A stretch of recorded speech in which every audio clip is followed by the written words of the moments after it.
Nicole Burke is my next guest, and Nicole and I go way, way back. Nicole is a first assistant director and a ball buster, let me tell you. Nicole, you're known for so much, obviously in the industry. So many people know you, know your name, know who you are.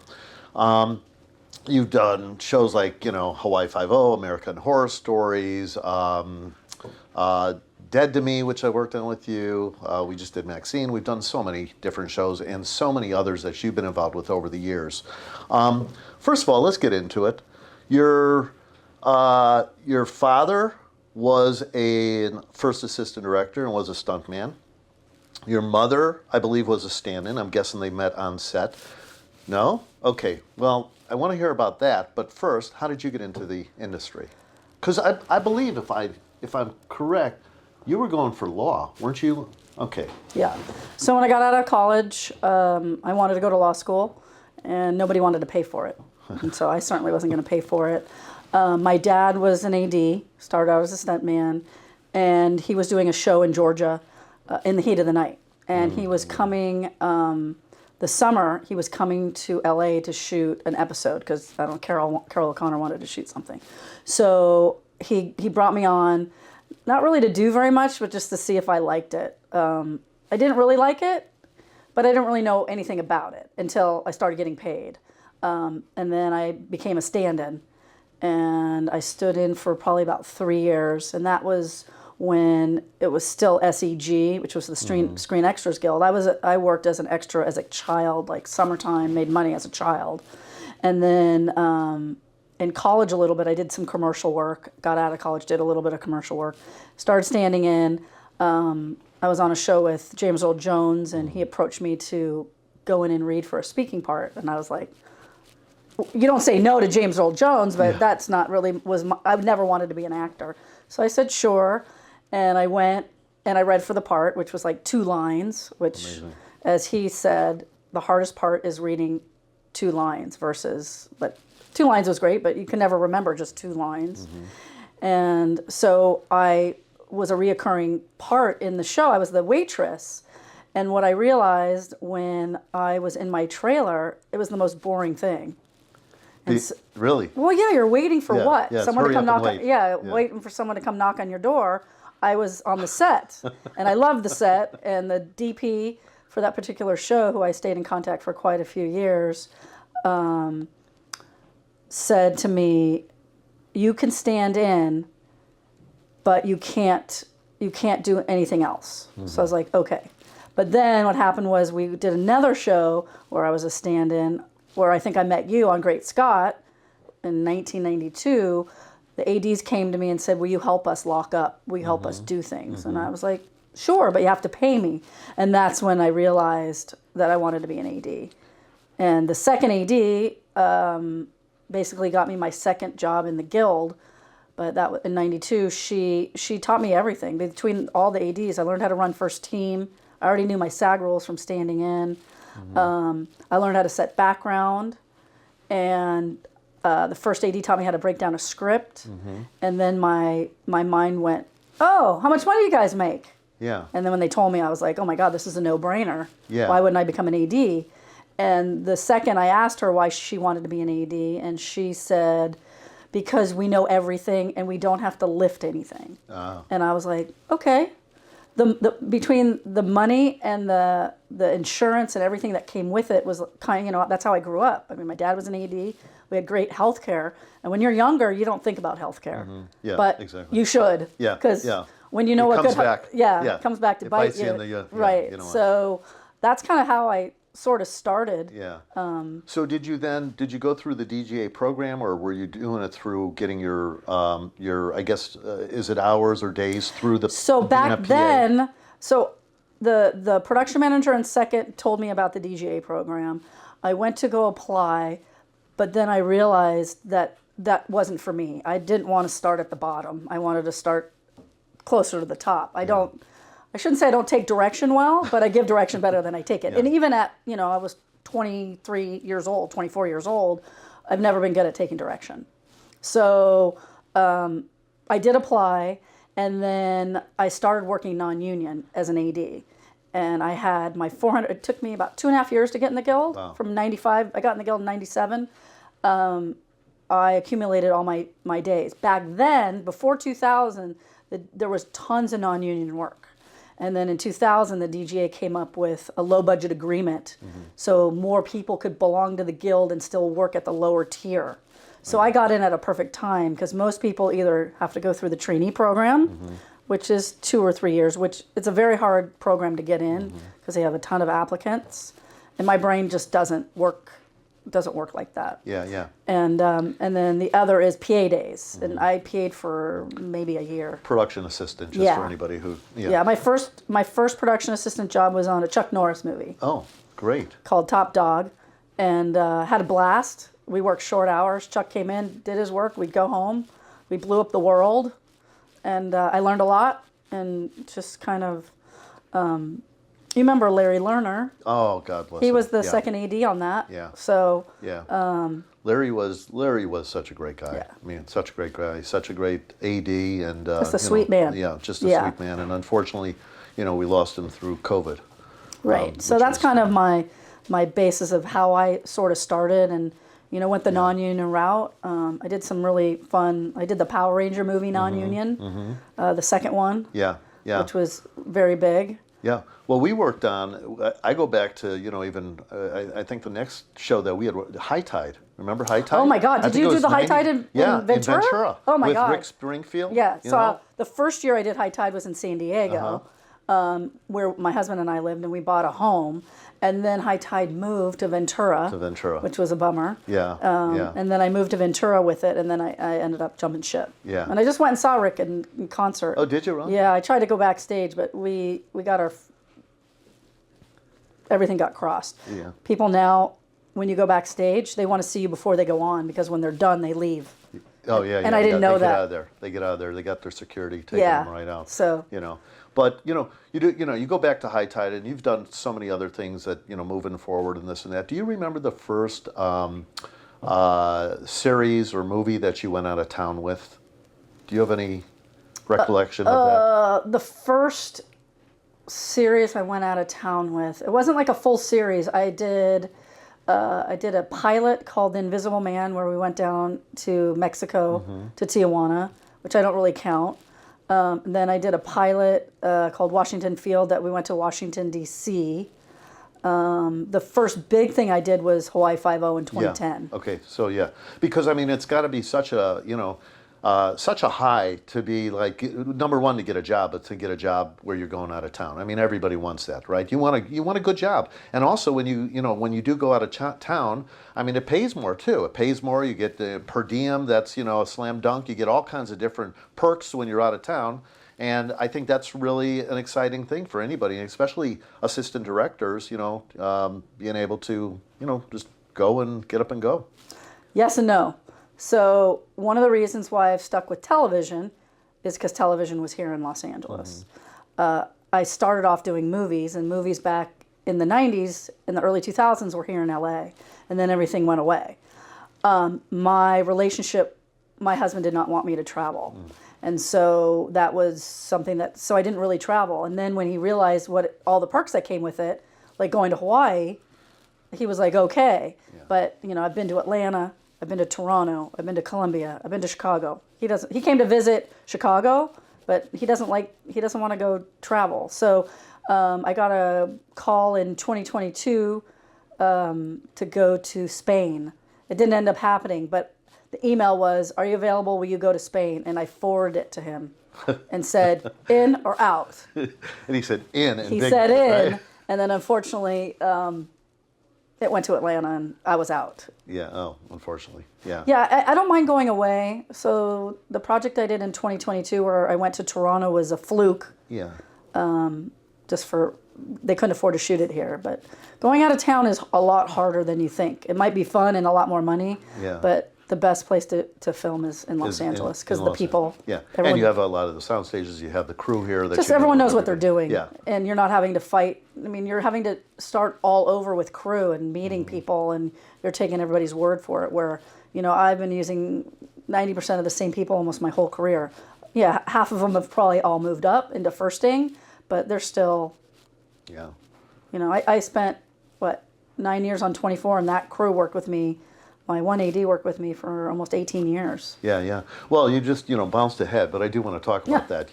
You did 24 with Kiefer Sutherland. What's your relationship with Kiefer nowadays? Because you were there for 9 years, almost 200 episodes. Probably an incredible story. You had said something, and I would have to read the quote, but you said something. I will read the quote, as a matter of fact, because I hardly go to my notes. But you said a quote. You said that when you were working on 24, you said, from the moment I started, I said to my AD, Rebecca, the only way we are ever leaving this show is to get fired. Tell me about that. And obviously, I can understand. It still is to this day the best show I've ever worked on. It was a group of people that all understood how to make TV, but we weren't just making TV because Kiefer had never done television before. Now I had done a movie with Kiefer in '96, and he had let the director go, and he directed until we found somebody else. But his professionalism, I was drawn to him and the way he operated. And so I always said to myself, I want to work with him someday. I don't think I told him that. Really? But I had told Sean that. And I brought Sean in when he was we'd work weekends, we'd work out of town. We worked down in Ontario, and Sean would come in and stand in for them, just for fun. And, Kiefer works at 150%. Yeah. So if you're not, I look at our business as being professional athletes. If you don't bring your 150%, you might as well go sit on the bench. And I tell anybody that wants to be in this business the same thing. Yeah. Like, you got to hit the ball, and you got to run the bases, and you got to score. Absolutely. So Kiefer, when we all first got together, it was just such a great group of people. The producers put a great crew together, and Kiefer was just at a different level than most. And because he hadn't done TV, we didn't treat it like TV. And if somebody got out of line or somebody was late, I used to make a bet with one of the actors. I said, you have 3 strikes. I go, the first time, nothing happens. The second time, you bring me beer. And the third time, you talk to Kiefer and tell him why you were late. Yeah. Well, no didn't one ever wanna get got to to the him, because third. if you talk to him, you're going to get fired. Yeah. So it's just a different level of professionalism that he brings and cares and expects everybody to do the same. So everybody rose to his level. I mean, by the time we were done in season 9, I think we still had 60 to 70% of the same crew. Wow. But also, we were all roughly in the same age range. People were a lot younger back then. I mean, I was 31 when I started. Yeah. And I was 40 when I was done. Yeah. And I'm not seeing the younger generation, their dribbles coming up, but Yeah. not, our crew was between 31 and maybe 45. So it was. Yeah. But you were on a different level because you started as a second AD with the show. And Yes. then was it season 4 or 5, you moved up to first AD? What was that like? I moved up in season 4. I did all the second unit, all like the big stuff, action stuff. Close to my biggest episode I've ever done, we did a F-18. We had 2 real F-18s. Wow. We took about 7 months to prep it. We had the military come down. We shut down LAX, the airspace. 7 months to prep? Yeah, because we just never knew if we were going to get the F-18s. We knew the sequence we wanted to do. It was. You can see it. It's on the behind the scenes. Yeah. It's online. I would love to, but just to get that, because how does that work with scheduling? Well, we knew we were going to have to do it on a Sunday. We had something like 9 cameras. We had a helicopter in the air with a camera. We had 25 LAPD. They shut down every bridge from the airport to downtown. The F-18s flew at 500 feet. I mean, it was spectacular. So Kiefer's on the ground. He calls in the F-18s. F-18s fly by. Effects blows up the helicopter with the bad guy. Kiefer goes out and goes running. And we did it twice. And I'll never forget Kiefer on the ground looking at me because I'm standing right by him. He goes, "Oh, hey kid, you know what you're doing." Thanks, buddy. So that turned into the other first moved up, and then we all moved up. I didn't think I was going to get the opportunity to move up because back then it was all men, and it was boys club. I mean, I can fit in any boys club because I was an athlete, but still not a boy. Yeah. And they were great. Fox was great. We had an executive that's unfortunately not alive anymore, who really, like, between Bruce and John Cassar and Kiefer, really helped me. So when I got the call, I was like, oh, awesome. You know, I was ready. I never thought I was ready when I was younger, because I didn't think I could just, I know I can get people to listen and do what I want them to do, but it was more being so young, being female, that they were going to give me credit to be able to do that. But because I was the second, it was a lot easier. Well, and that also goes to show, you know, because you've worked so hard to get from the second to the first and to work and continue on, and you've gotten, is it 2 DGA Awards? Yeah. Can you tell us about those awards, when you got them, and what those are all about? The first DGA award was for a show called Sportsnight with Aaron Sorkin and Tommy Schlamme. Oh my God, yes. And we did 22 episodes, and the show was beautifully written.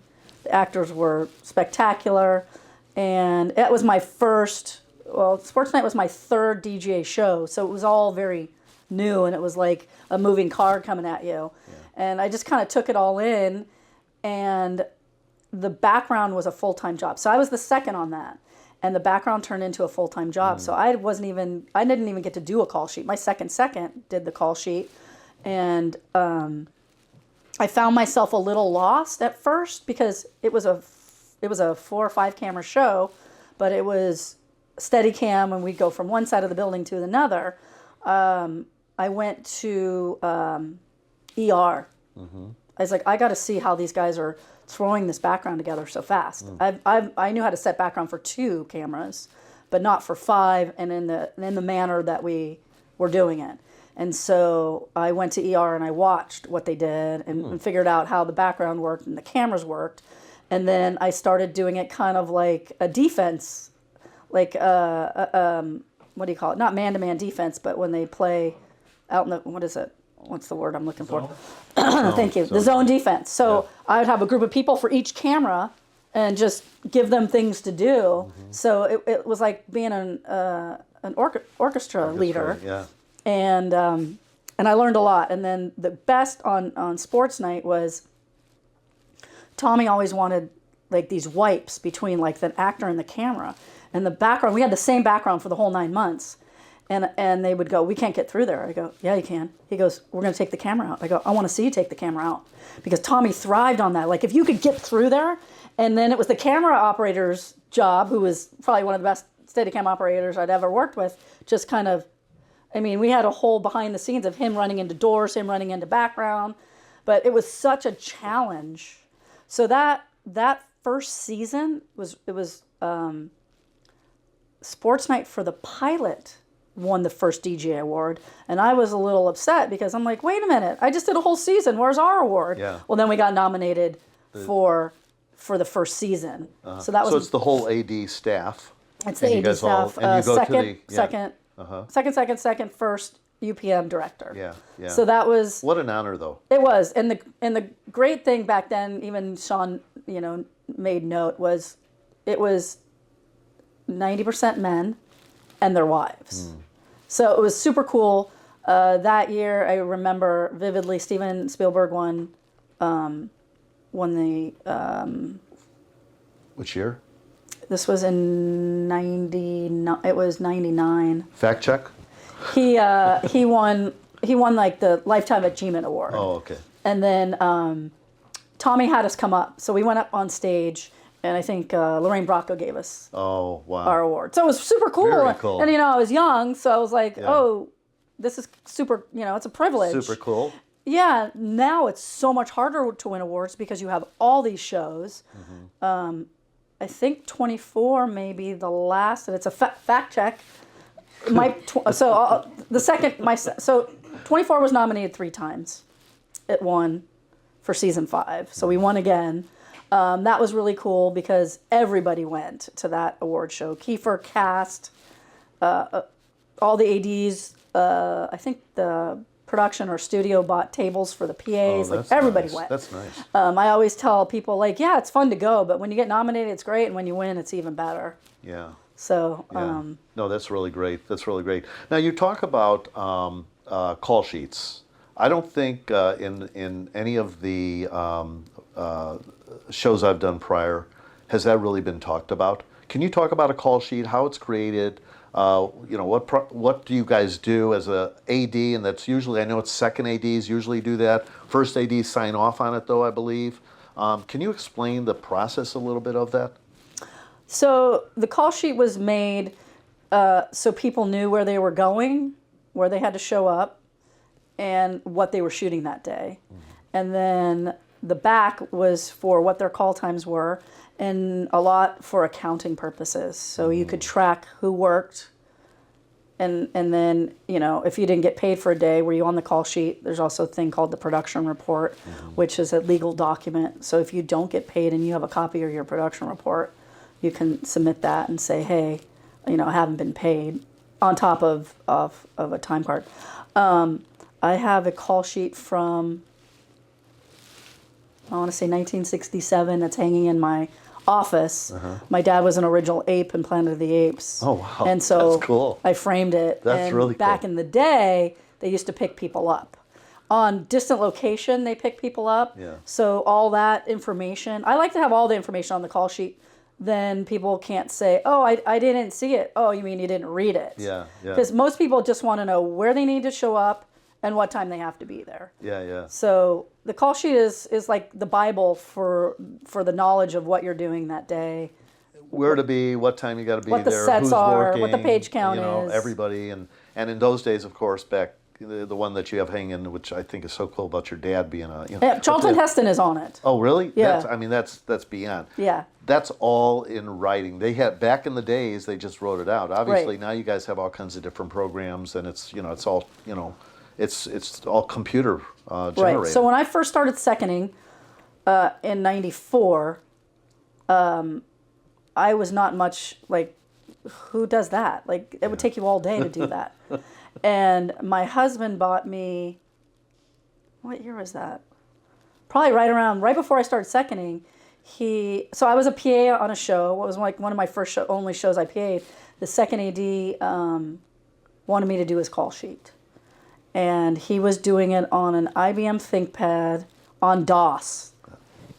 Wow. And I learned it on DOS. And so Sean had broke his foot, and he watched what's that? QVC. Oh yeah, yeah. And he bought me He my first computer on QVC for like $900. Oh wow. And it was great because I already knew how to use it because I was working on my boss's computer. But Sean kept saying, this is going to be the way of the future, and eventually there'll be internet, and eventually you won't have to print and send it back to the office. So back in the day, when the computers were first in, you'd print the call sheet, and then a driver would take it to the office, and they would run it and bring call sheets back. And now, thank God for the internet, because Yeah. I don't, Yeah, yeah. We talk about the past, we talk about the present. So much has changed in Hollywood over the years. It's amazing. What do you see, or do you see, like in the future, happening with Hollywood? Because I just read an article in the New York Times just saying how how much less television is being made. Different things. The Emmys, as we know, just was last week. It got like kind of the lowest rating it ever has gotten. I think 4.5 million people watched it. So are people just not as interested anymore because there's so much, or what do you think as far as, I know they're shooting all over the place, as we both know now, all over the world, but what do you see? I know you're not a futurist, but what do you think as somebody who's so high up in the industry as you are? That's a really good question. I think whatever goes up has to come down. When I was doing 24, there was 100 television shows. In the last 4 years, there was like 500. We can't keep that up. People don't need. There's too much to watch. The thing that I'm most upset about is that people aren't going back to the movies. Yeah. Movies is where it's at. Like we'd go to the movies once a week when I was a kid. Yeah. I think the Emmys didn't do well because they were up against the playoffs, and people want to watch football. Yeah, and it was all pushed. People record. So these numbers. What are the numbers real? I don't know. I don't know. But there's way too much content, And just like the '07 strike, things got slower and people wanted to save money. And I feel like everything happens in like a 10-year interval, just like housing. I mean, housing hasn't burst here, which is unbelievable. Yeah. But I mean, everything's like, it's like a roller coaster. I feel that right now there's too much TV. And what's happening is just like it happened when we went to cable. There was regular television, everybody watched. Then we got better television that we had to pay for. And people were like, well, why do we have to pay for it? So then you'd have the people that paid for HBO, and you have the people that paid for Showtime, and then you left the rest out. And then all of a sudden streaming comes, and then you have Netflix. Now you're buying streaming. How many streamers? There's Netflix, Hulu, Amazon, Apple. Who am I missing? Oh, so many others. Peacock. Yeah, so many others. I mean, the NFL last week, I had to pay $5.99 just to watch the NFL game. Yeah. And then while I watched that, I said, oh, I'm going to watch Ted. I would not normally watch Ted, but it's all, and I'm going to use the one word that is going to, greed is killing our world. Yes. It doesn't matter if it's TV, McDonald's. Like McDonald's have to pay, I don't know if you saw that yesterday. No, I didn't see it. So the restaurant workers are getting $2 more an hour. They're going to $20 an hour. I'm all for that. Okay, well, give them insurance too. But something that would cost you $11 at McDonald's is now costing you $13. Yeah. So the give and take is in every business. I think that honestly, I'd like to see less TV and better, because we're starting to get to where it's just sloppy. Yeah, great answer. I mean, because I think about it all the time. I'm just like, what's happening with the industry and what have you. From working on so many sets over the years and what have you, and especially now being the ball buster first AD that you are, and you are a ball buster. I've worked with you. I know how you work, but also people, like, I know you, and I know what a wonderful, down-to-earth person you are. A friend throughout. But also when you're on the set, it's a whole different thing. So being the person you are on the set, and we know that, you were saying, for years you were competing against the guys, but you weren't really, because you came out and you just did your thing. How much of an input do you have with the director, the producers, and what have you on the set as a first AD? Now way more, just because I have so much more experience than most of the people now I'm working with. 24, I was young and coming up, and I learned between Kiefer, John Cassar, Brad Turner, Michael Click, those guys, I learned so much, and the input that they gave me. And John always used to say, you know what, if you just shut your mouth and listen, you'll get most of your answers. So I've always sort of taken that, because people say, you don't ask a lot of questions. And I said, no, but I write them down. Like if I have an important question, but I don't ask individual questions. Like John used to say, when you come to me with individual questions, it drives me nuts. Okay. How would you like your questions? I can email them to you. So that's kind of what I do. So what I do now is I go through the whole script if I have questions, and I just label scene 1 question, whatever the questions are. Just like anything, as you mature, you're confident, you know what you're doing. Now I'm at that point in my career where the director will go, well, I want to go do this. And I'm like, no, we're going to go do this first. So it's all relative of the experience. Most directors like it. Some feel like I'm stepping on their toes. And if it's a director that I've never worked with, the first thing I will usually say, so they don't feel like I'm trying to do their job, I have no desire to direct. If I did, I would be directing. Yeah. And that will kind of, I'm here to give you the tools that you need to do it. And if you can't do it, I'll do it for you. Yeah. But I don't want to. Yeah. And so usually that will back them off to, because some ADs want to direct. And when you tell a director you want to direct, they think that you want their job. Right. So So I always try and say, hey, I'm here to support you. I don't want to do your job. Yeah. And I say, if you don't know something, I'm very open about a lot of people that are, especially first-time directors, don't want to say their first time. I don't care. I can tell you're a first-time director. You're not hiding anything. It's just like I always compare what we do to like football or baseball. It's like a rookie. He's never done this. He may be the greatest football player, but he's going to experience all these new things. It's the same with a film set. Yeah. I love that. And you working with directors though, and you've got, you obviously have your favorites, I'm sure. You and I just did a movie called Maxine, which will be coming out later in the year. Hopefully in June. I hope so. Yeah. And I didn't even know what the whole trilogy was personally, because I know it's a younger group. But you and Ty West, the director, have a good relationship. Yeah, we can work you tell us together. about it? Yeah, tell us about that. Ty and I met in 2019. 2020, we were doing a TV series, and Ty is just such a visionary and so creative that's what I enjoy. I like directors that come in and have a plan and know what they want to do and execute it. And if it changes, it changes, but have a plan. And he was easy, he was fun, and super, like, his genre is horror. And for some reason, I'm not sure how I got involved in horror. Yeah. I don't like horror. I don't like to be scared, but I find it super creative. So I'm going to back up just a little bit for of course, horror, please. but American Horror Story, I got a call. Hey, are you available? What do you guys want? Because I had never really heard anything great about working over there. And they said, would you be interested in working with Angela Bassett? She's going to be directing. And I'm like, well, there to me is a no-brainer. Yeah. Because I've always admired her. I thought she was a fantastic actor. And they said, you can come work with her, and if you want to stay, you can stay. And if you don't want to stay, you don't have to stay. And I was like, wow, that's like having candy and eating it. So I took the task. I don't know if she had ever directed before, but she's probably on the top 5 of my all-time favorites, not even just as a director, but as a human being, as an actor.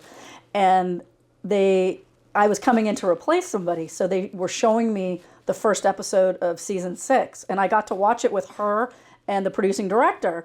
But I get scared. As tough as I am, I'm like, like this. And she was laughing. Like, she's like, are you serious? And I go, yeah. I go, I'll be fine shooting, but when something pops up, I'm like, oh. Yeah. And then I did Them, which was also scary and more.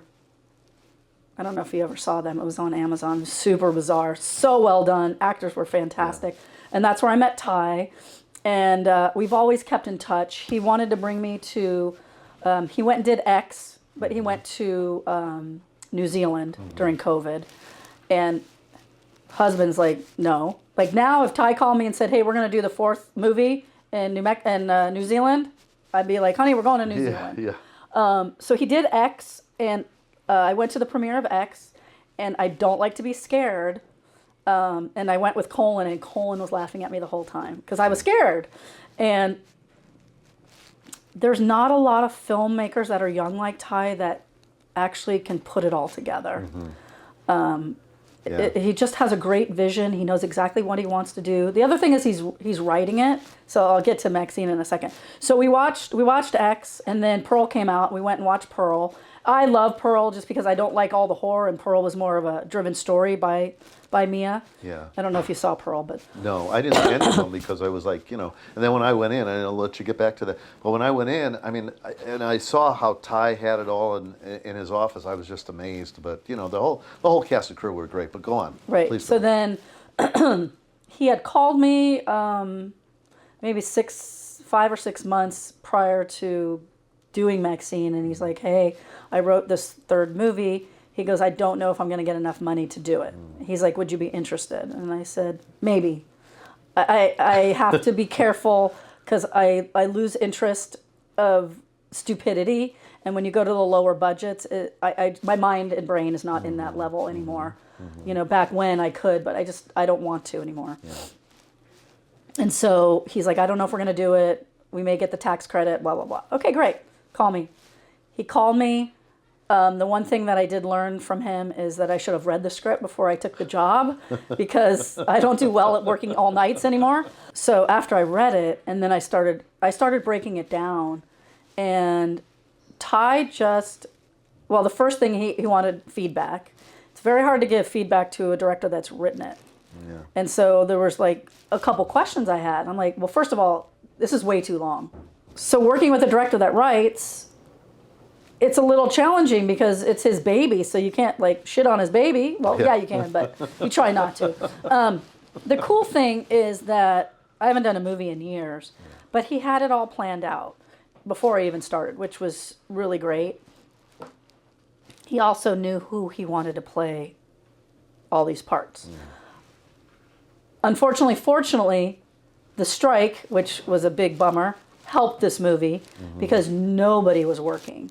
So when you get these big actors like Kevin Bacon and Lily Collins and Halsey and Elizabeth Debicki, who all are working on shows, and the script was really good. Now you have this wonderful cast with a script that normally you would not get these kind of actors. So I think that was huge. And the other cool thing is when you've been ADing for so long, you really, especially like I do a lot of action, you start to do a lot of the same things over and over, where it's like, oh, people are like, oh, this is so cool. I'm like, no, been there, done that. He did, and I'll let everybody see the movie. I don't want to ruin it for anybody, but we did stuff that I've never done that I'm like, this is awesome. Yeah. Like, dude, your imagination is sick. And not sick in a good way, but I'm looking forward. You know, I talked to him last week, and so he said roughly June. I'm hoping to get to see it before he does a premiere, because I'm sure he'll do A24 will do a premiere. Yeah. But it's nice to see a younger guy have that kind of creativity. Yeah. And also, because it's a movie, there isn't anybody telling him he can't do it. Or in TV, you're so locked into the studio and the studio's money, and the showrunner and the creators of what you can and can't do as a director. Yeah. Besides Ty, is there any other directors or producers that you just said, my gosh, I worked with them, I want to work with them over and over and over again? There are several, hopefully before they retire, because they're getting ready to retire. John Cassar, I spent 7 seasons with him on 24. Yeah. I probably learned the most from him, because I don't want to say I'm not learning. I am learning, but it's not like learning when you're young. Yeah. And you have that person that kind of guides you through what you don't know. And also we're very, very close. We're almost like brother and sister. We think alike, close with his wife, his kids. It's more like a family. He's super creative also, but can move at a really great pace. My friend Sandy, who I just did the USC interview with, I've done a couple episodes with him. He's like a younger version of John. He's super creative. He's a huge collaborator, which I love. Sandy who? Booksaver. Okay. And then the other two, so Brad Beaker, who has been in the Ryan Murphy camp for, I don't know, 20 years maybe. I did 4 seasons with him. I did 2 horror and 2 911. And I may go do something else with him. Sure. But he also reminded me of John, but he is, and I don't want to diss John, but Brad is sweet. Usually people aren't sweet in this business. Yeah. And he's just a happy guy. He always greets you with good morning.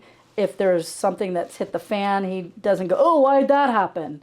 He's just a pleasant, and he's always fought for me, and just a really, he's done shots. I was talking to him, I had lunch with him recently, and he did this, I reminded him, he did this sequence on, it was Cult, where it was like a 6-minute take of Steadicam into other cameras, and he designed this whole shot, and I had ADs at every point, and that's the stuff I like. And I feel like we're getting away from that. We're almost going back to basic TV, and it's like Goes that way. Yeah. boring. And then the director I had on Dead to Me, Rebecca Asher. I don't know if you know Rebecca. She is probably the loveliest human being you ever want to work with. But she does her homework like nobody else I've seen. She really does her homework, and she has answers. The worst thing you can do is when you ask a director a question and they don't know, and you want to go, well, isn't that your job? But I can't say that. I mean, maybe I can now, but I try not to be too much of a jerk. Yeah, you want to keep the job.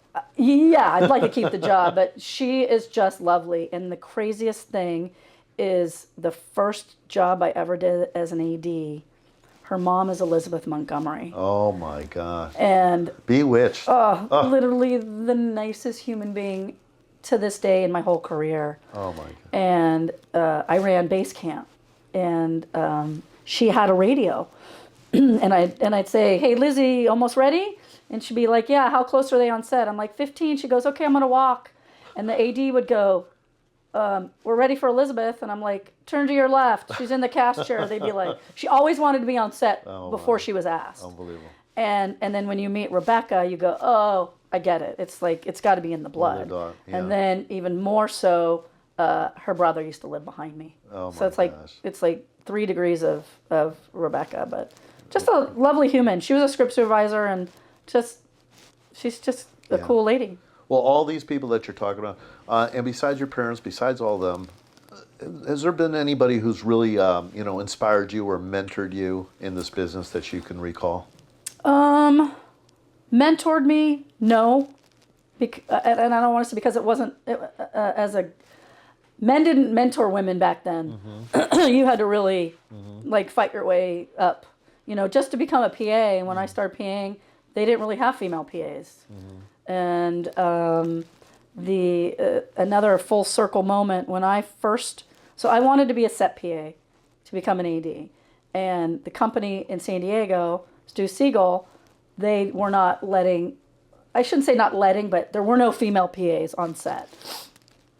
And I was very frustrated because my husband had a job in San Diego, so I was like, I got to work down here. And I got a call from Stu Siegel Productions, and they said, "Hey, we have your resume. We have an office PA job available." And then my first thought was, I don't want to do that. Yeah.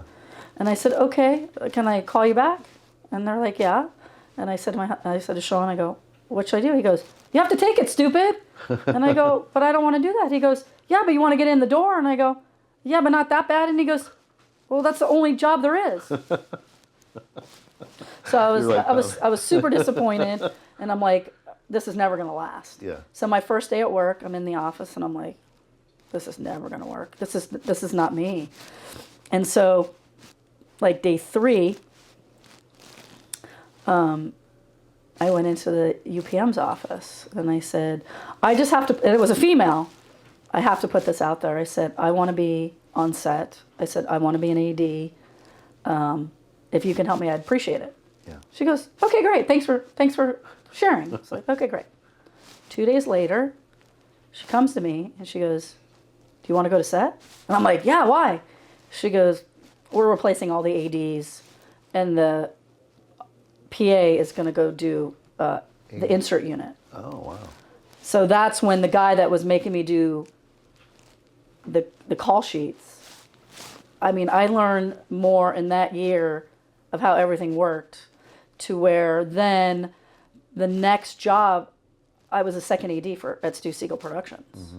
And then full circle, 2022, now I had kept in touch with this UPM on and off through the years.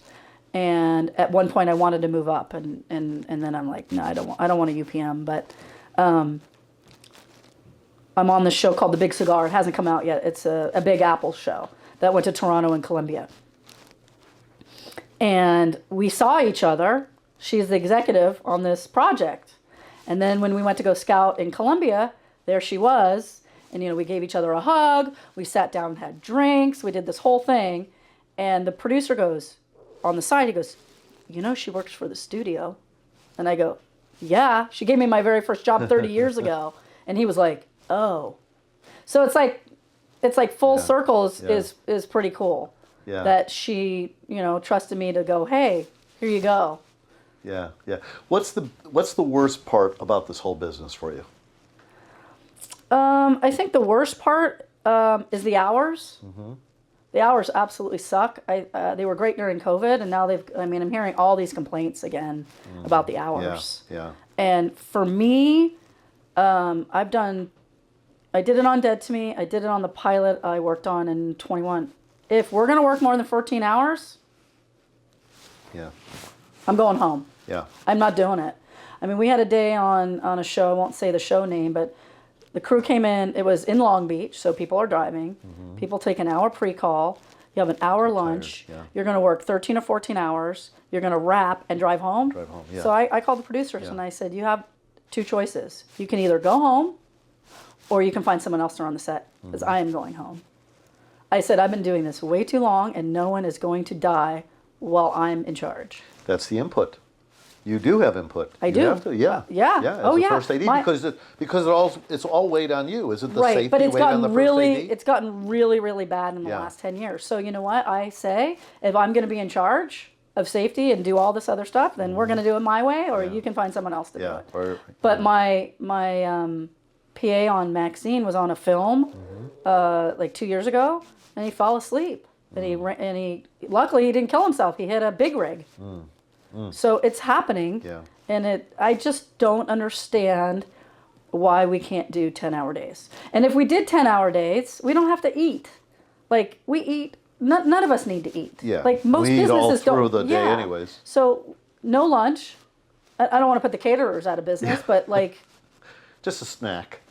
But you know what I'm saying? It's Yeah, it's getting yeah, stupid. yeah. And then what happens is when you eat for an hour at lunch, You get tired. and you're like, Yeah. yeah. You get sluggish and it's like, Yeah, you know, so yeah. I just don't. I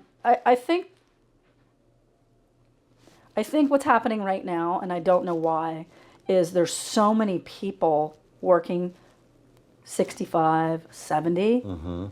There's a lot less people.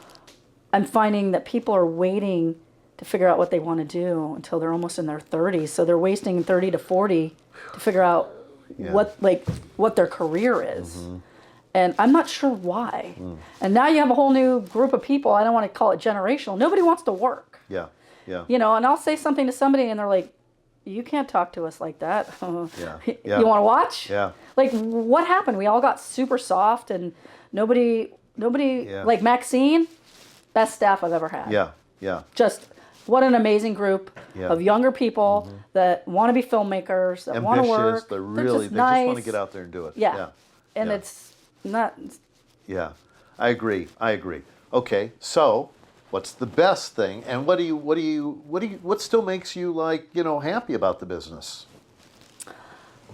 Happy. What's exciting to you? Doing new things, working with people I like, like working with Ty, doing new things I haven't done before. I mean, even the Big Cigar, I had never worked in Toronto. That was a challenge. Lovely group of people. Columbia, lovely group of people, pain in my ass. The language barrier was brutal for me. Yeah. But seeing new things, seeing it on someone else's dollar, like I keep telling my husband, I said, you better pack your bags because we are going to start traveling and Yeah. working. Because I can work 6 months out of the year. 6 months out of town is like working 9 months in town. Exactly. So, but it's also hard working out of town because it's a different pace. Yeah. What makes me happy? I mean, money always makes me happy. Yeah. Having wonderful health care makes me really happy. Yeah. And my end goal, I see the light now. I'm going to work probably 7.5 more years. I'm not going to be that person that works into my late 60s or 70s. Maybe I'll go teach at USC or I help think you younger will. people come up. I'm finding more excitement watching, so like my second, and he knows this. There's not, and my old second from 24, who's now a production manager, people that understand story and know how to manipulate story and have questions about story is what I love. I do my job because of story. And people that ask questions to understand story, to move the story forward. It's not, a lot of people in this business now, especially with computers and the internet, are just like, nobody ever looks up and enjoys the moment. Yeah. Enjoys a true conversation. Right? Nobody lives in the present. Yeah. Everyone's so worried about, what are you doing in 5 years? Hey, how about, what are you doing right now? Yeah. Live for the moment. Live for the yeah. moment. And find what makes you happy. Yeah, live for a moment. Do you ever, I think I might have heard you say it once or read it somewhere. Do you ever still think about being a UPM? No, Not at all. no. Did you want to at one point in I time? did for a second. I really, really wanted to produce. If someone came to me and say, we want you to produce, I wouldn't say no. I feel like I read this article about when you've done something for 20 years, you've really made it. And I feel like I'm at the top of like, say I'm a quarterback, I'm at the top. Yeah. To change positions for another 8 years, I call my own shots. You want to hire me, you're going to get a good product and you're going to get your job done. to start over. COVID really changed my mind on wanting to produce because the producers have become high-paid babysitters to everyone complaining. Yeah. And it's just, I enjoy the filmmaking part. I wish I wanted to direct. I never got the bug, but I wish I did. Yeah. And maybe someday. But then I started like poking around at maybe becoming like a studio exec, because I know everything about making TV and film. And people are moving up that have no idea. Yeah. So we'll see. Yeah. I don't want to stand for the next 8 years, maybe the next 4, and find. Yeah. But you have the experience. You can do pretty much anything you want now in the industry. I want to ask you just one more quick question about. I kind of bring this into everything because I think every position has their own take on this, but you especially. How important are extras? Because I'm in the business of extras casting and stand-ins. How important is it? What can you give the audience that is listening just for that? Any kind of feedback or take or any kind of advice? Just something. I think. I started as an extra as a kid and then became a stand-in. I feel like when you don't know what you want to do in the film business, I think being an extra is really important because you get to see what everybody does and learn and take direction from that point. I think people that do extra work to want to become actors, I don't agree with. I feel like you can learn, but you have to study. And also being an actor, to me, a lot of it is a gift.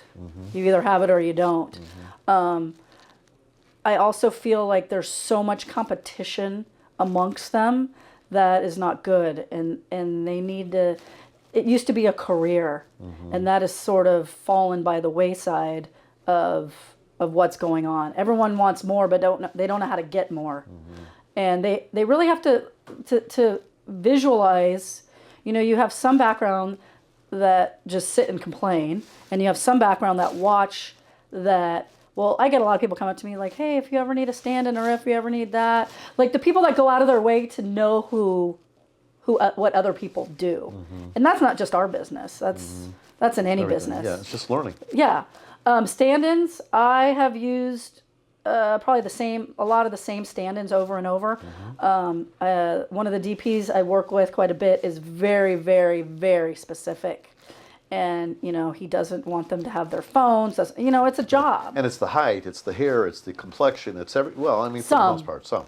Yeah. It helps the camera for sure. I don't lighting the way they light. Right, but then there's others that are just good stand-ins. Yeah. And they can do pretty much anything. They can stand in for pretty much anything. So I've had stand-ins where I'll have a girl and just bring wigs and just change. It's easier when they know, most of the real professional stand-ins, because they are professional and that's what they do for a living. You can make a pretty good living as a stand-in. My very first stand-in job was for Joan Collins' stand-in. For Joan Collins? Well, it was her best friend, and she didn't want to stand in, so I got the job. That was in '91. And Joan came up to me one day, and she's like, hey, love, can you pick me up on Monday morning? and all I could think about was, I drive a Jeep with no top, and I'm going to pick you up, and you're going to take... Did you? Oh, no. Okay. I went to the AD, and I'm like, hey, guys, Yeah. Joan wants me to pick her up on Monday morning. Yeah. And they're like... It's better to get her a different car.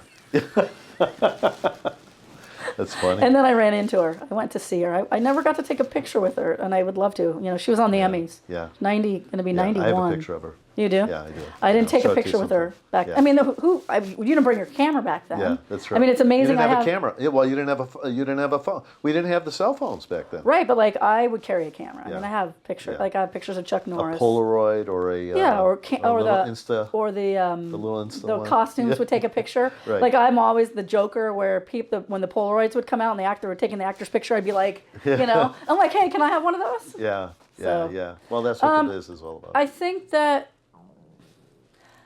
everybody wants to be a star. And good for them. Yeah. Good luck. Good luck. Good luck, but do you know what it's about? Yeah. What is it? Why do you want to do? My number one question is why. I don't want people knowing my business. Yeah. That's And I don't want to be waiting on anybody. That's why I didn't go into acting. I just thought it was the most boring thing ever. Yeah. But that's just also not my personality. Yeah. It's a different breed. It's totally different. It's a breed of different people. breed, and I think, people you- need to study no matter what it is. Right, it's study, and it's a different breed. You're always in front of the camera. You're always having to, like I'll just take one example. Christine Applegate, God bless her. Right, I'm sure you had a great relationship with her on Dead to Me, and now what she's going through, the plight she's going through. I know she was on the Emmys and she looked great, but everything that she does, every step she makes, or anybody, in good or bad, healthy or not, the public's following it. Mm-hmm. So That doesn't appeal to everybody. No, and Kiefer took us in '07. So we used to ski with him, and one year we were in Mammoth skiing, and he said, "I want to go heli skiing for my 40th birthday," and he looked at me, and I'm like, "Okay, great." He goes, "No, I want to take all of us," and I'm like, "Okay, great." And who's paying for this? Yeah. And he goes, "Oh, I'm going to pay for it." I'm Nice. like, Nice. "Terrific." And we went. We went for a week. There was 8 of us. I won't tell you how much it cost, but it was probably a trip of a lifetime. And he said to us, we were like the Beverly Hillbillies compared to the people that were up there. I mean, you've never seen so much money in your life. And that was when the cell phones with cameras started coming out. Oh boy. And he said, those cameras are going to be the death of me. He couldn't go anywhere without somebody following him. Yeah, you said there was 8 of you, probably 80,000 cameras all over. No, because we were in the middle of nowhere. We were up in Canada, as high as you can go. But we had an incident where we had to ski with somebody, and so Sean was with Kiefer, and Kiefer had a weird feeling. And there was a snowmobile. Now, mind you, we were in the middle of nowhere in a private resort. We had a front ski guide and a back ski guide and a photographer with us. One of these days I'll share those pictures. It's pretty epic. And Kiefer looked at Sean and goes, "We got to go." Sean's like, "What are you talking about?" He goes, "I think these people are following us." Oh, wow. So they took off, and we had this call, and the head guy was like, "We're going to just let them sweat a little bit." But we eventually... we connected, but he was like, "That is not normal." But like, we're in the middle of nowhere. Yeah, it's amazing. So, and that was in '07. Imagine now, like, I don't know how he goes anywhere. People have to really think, why do they want to be actors? And like, take Christina Applegate, like her first, Married with Children. That is a gift. What she has, her acting and her comedic timing. I mean, even at the Emmys. Yeah. She still had it. Oh, I mean, yeah. she's funny. She should be. And I'll tell her that. I go, Yeah. "I don't think you realize how funny you are." She goes, "I'm like, Yeah, "Well, you can just walk in the door and your facial expressions make people laugh." Yeah. Well, all I can say is that's showbiz. Nicole Burke, thank you very Thank much. you.